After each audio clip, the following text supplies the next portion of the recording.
Si en el capítulo anterior os explicaba cómo hacer la readaptación ante lesiones de polea o de la vaina tendinosa, ahora os voy a explicar cómo hacer la readaptación en una lesión muy diferente, como puede ser un desgarro de lumbricales o un desgarro de los vínculos inflexores.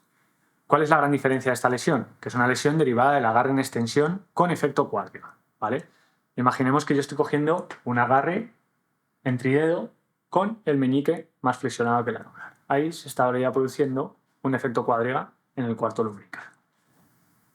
Este efecto produce un gran estrés mecánico sobre ese cuarto lumbrical, con el consiguiente riesgo de desgarro.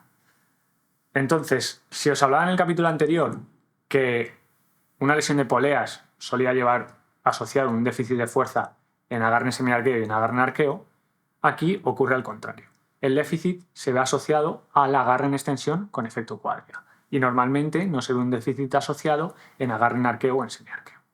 Por lo tanto, ¿qué es lo que deberemos trabajar en este caso? ¿Y qué es lo que deberemos evaluar? En primer lugar, deberemos evaluar la tolerancia del agarre en extensión con efecto cuádriga para calcular ese déficit de fuerza. Imaginemos, yo me he lesionado el cuarto lumbrical y, por lo tanto, tengo un déficit de fuerza en el dedo anular en extensión con efecto cuádriga de, pongamos, el 40%, ¿no?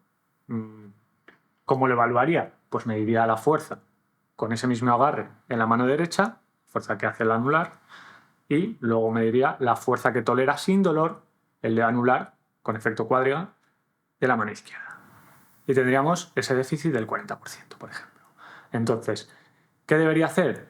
Trabajar con cargas en ese agarre específico que el dedo pueda tolerar sin dolor. Ese será el punto de partida. Y a partir de ahí deberemos ir haciendo esa progresión en las cargas, variando los tiempos también en unos pocos segundos, para llegar a ese objetivo final que es la ausencia de déficit de fuerza. Los desgarros lumbricales son una lesión que se maneja muy bien porque con un vendaje en sindactilia, como evitamos el efecto cuádriga, podremos seguir escalando con bastante normalidad. Y no es un vendaje tampoco demasiado incómodo. Pero también tiene una contrapartida, que es que es muy habitual caer en la confianza de que ya está recuperado y sin darte cuenta vuelves a coger un agarre en efecto cuádriga y se vuelve a desgarrar. De tal manera que la cicatriz que se estaba formando se vuelve a abrir. Por eso es tan importante que hagamos una readaptación específica con agarre en el efecto cuádriga en concreto deseado y que sea muy progresiva para que el tejido de esa cicatriz se vaya adaptando a esas nuevas cargas.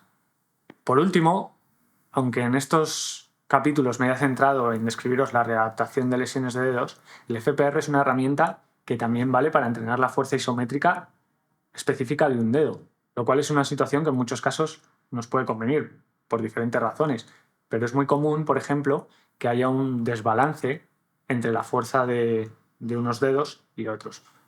Por lo tanto, es conveniente corregir y que haya una estabilidad mayor entre la fuerza de los diferentes dedos de la mano. Y eso lo podemos conseguir también adaptando las cargas a los dedos deseados que queremos mejorar.